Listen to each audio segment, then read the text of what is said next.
Malaquías Martín no fue un personaje fácil de clasificar. Nació en Irlanda en 1921, ingresó a la Compañía de Jesús joven y fue ordenado sacerdote en 1954. Era brillante. Dominaba hebreo, arameo, griego, latín, francés, ruso. Se doctoró en arqueología semítica en el Instituto Bíblico de Roma y su capacidad lo convirtió en un perfil muy útil para el Vaticano durante la Guerra Fría. Estuvo en lugares donde un sacerdote común nunca habría entrado. Operaciones en países controlados por la KGB. Trabajo directo con cardenales que manejaban información de seguridad. Documentos sensibles. Información sobre infiltración del demonio. Y terminó siendo uno de los pocos sacerdotes con acceso al círculo cerrado del cardenal Agustín Bea, el hombre que llevaba los temas más delicados del Vaticano en plena Guerra Fría. Ese acceso lo hizo ver una realidad oculta. Él traducía informes que no circulaban fuera de la curia y preparaba reportes que iban directamente al Papa. En esos años, Bea lo envió detrás de la cortina de acero. Martin nunca dio la lista completa de sus misiones, pero sí confirmó que fue detenido por agentes soviéticos y sometido a torturas. Y salió de esa experiencia con un daño en el corazón que arrastró toda la vida.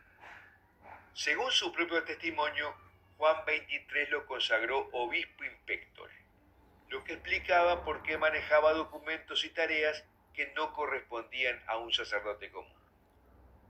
Su salida de los jesuitas en 1964 fue abrupta.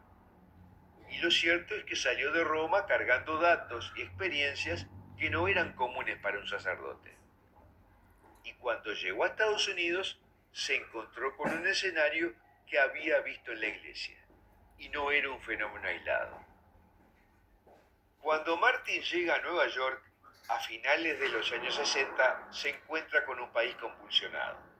La guerra de Vietnam había fracturado el ejército, la CIA lidiaba con escándalos internos, y el Pentágono trabajaba en programas de manipulación psicológica que buscaban evitar otra derrota mediática como la de Vietnam. Estados Unidos en ese momento estaba experimentando con técnicas de influencia mental a gran escala. Programas de guerra psicológica, control perceptual, uso de estímulos para inducir estados emocionales y operaciones diseñadas para alterar la moral del enemigo. Y junto a eso, el ejército financiaba experimentos sobre visión remota, telepatía, psicoquinesis y otras capacidades psi que buscaban influir a distancia sobre personas, objetos y decisiones. Todo dentro del mismo ecosistema de guerra mental. Y ese ambiente altamente inestable fue el caldo de cultivo para una figura que llegaría a convertirse en uno de los personajes más inquietantes de toda esta historia. Michael Aquino, teniente coronel especializado en operaciones psicológicas, un oficial inteligente, disciplinado, con formación académica y contactos dentro del Pentágono. Pero también era el fundador del Templo de Set, una organización esotérica derivada de la Iglesia de Satán. Para muchos esa doble identidad era irrelevante, pero para otros era un problema. Aquino escribía sobre rituales, entidades espirituales y estructuras jerárquicas no humanas al mismo tiempo que asesoraba al ejército en técnicas de influencia psicológica.